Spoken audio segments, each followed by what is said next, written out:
అండి. నమస్తే. మీ పేరు? నరసింహారావు. నరసింహారావు గారు. ఇప్పుడు ప్రస్తుతం చూస్తున్నారు కదా! నరేంద్ర మోదీ గారు ఆపరేషన్ సింధూర్ అని చెప్పేసి మొదలుపెట్టారు. హ్మ్. సో, ఆపరేషన్ సింధూర్ ద్వారా ఈ పహల్గామ్ లాంటి అటాక్స్ ఆగిపోతాయంటారా? లేదు టిట్ ఫర్ టాట్ అని మళ్ళీ యుద్ధానికి దిగుతారంటారా? ప్రస్తుతానికి ఉండే కదా ఉగ్రవాద సంస్థలు ఇంకా 120 ఏమో ఉన్నాయంట. హ్మ్. మరి అవన్నీ కావాలి ఇప్పుడు వీటితోటి సరిపోదు కదా. హ్మ్. వీటి కంటిన్యూ అవుతాయి. హ్మ్. తప్పదు కదా, వాళ్ళు ఊరుకుంటారా? ఊరుకోరు. హ్మ్. చెయ్యాలి. చెప్పేది ఒకసారి చెప్తే రెండోసారి బుద్ధి వచ్చింది. అది హ్మ్. వాళ్ళు ఎన్నిసార్లు చెప్పినా బుద్ధి రావట్లేదు కదా, ఎంత చేసినా. అంటే ఈ అటాక్ అంటే ఇప్పుడు యుద్ధం చేస్తున్నారో, ఈ యుద్ధం నుంచి పాకిస్తాన్‌కి బ్రేక్ పడుతుందా? అంటే సైలెంట్ అయిపోతారా? మళ్ళీ రెచ్చిపోతారా?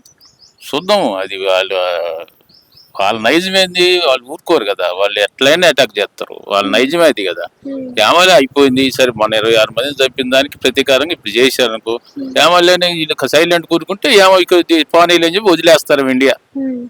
సరే పానీ అయిపోయింది, కొంతమంది కన్నా మనం ఇది చేసాం అని కొంచెం సైలెంట్ అనుకో, ఈ రెండు దేశాలు కొంచెం మంచి సేఫ్. హ్మ్. మళ్ళీ యుద్ధాన్ని దిగి మళ్ళీ అనవసరంగా అంతా ఇదే కదా, రభస రభస అయిపోద్ది కదా. హ్మ్. అది మంచి ఇది. అసలు ఈ డెసిషన్ అనేది కరెక్టే అంట. అంటే ఈ నిర్ణయం తీసుకోవడం కరెక్టే అంటున్నారు కరెక్టే నరేంద్ర మోదీ కరెక్ట్. గారు. ఎప్పటికప్పుడు పోయినసారి 2 సార్లు వచ్చి అట్లా చేశారు, ఈ అమలు వదిలేస్తే వాళ్ళు అట్లని కంటిన్యూ చేస్తూ ఉంటారు. ఇక హ్మ్. ఇంకేముంది, వాళ్ళకి ఇదే పని కదా, వాళ్ళు ఎట్లనే కంటిన్యూషన్ చేస్తూనే ఉంటారు. అంత పబ్లిక్ గా మరి అంతమంది 26 మందిని అట్లా మతమాడికి చంపడం అంటే ఎంత ఘోరం.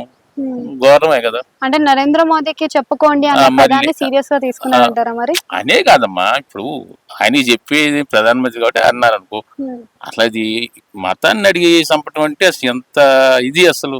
హ్మ్. ఇప్పుడు ఇది లౌకిక భారతదేశం. ఇప్పుడు ఎంతో మంది కులాలు ఉన్నారు, ఎంతో మంది. అది ఎట్లా పద్ధతి ఇది? హ్మ్. పద్ధతి కాదు కదా. హ్మ్. అంటే ఈసారి ఈ టెర్రరిస్ట్ అటాక్ కోసం అని చెప్పేసి ఇప్పుడు బయటున్న వాళ్ళపైన అయితే అటాక్ చేస్తున్నారు. ఉమ్. ఇండియాలో కూడా వాళ్ళకి సంబంధించిన వాళ్ళు ఉన్నారంటున్నారు. మరి వాళ్ళ పరిస్థితి ఏంటి? అదివరకు పంపిస్తామని పంపించారు, కొంతమంది పోయారని కొంతమంది ఉన్నారు. హ్మ్. మరి వాళ్ళని ఏరేస్తారేమో, పంపించేస్తాను కనుక్కొని. వాళ్ళు చూస్తున్నారన్నారు మరి. అంటే మన దగ్గర అమాయకుల ప్రజల్ని చంపారు అని చెప్పడానికి ప్రతీకారంగా ఇది చేస్తున్నారు. ఇప్పుడు ఉమ్. ఈ అటాక్ ద్వారా అటు సైడ్ నుంచి కూడా అమాయక ప్రజలకు ఇబ్బంది కలిగించేదే కదా ఇది యుద్ధం అనేది. సరే వాస్తవమే, కాదేనాను, మరి తప్పట్లా. మరి హ్మ్. వాళ్ళు చేసే అరాచకాలు అట్టుండే.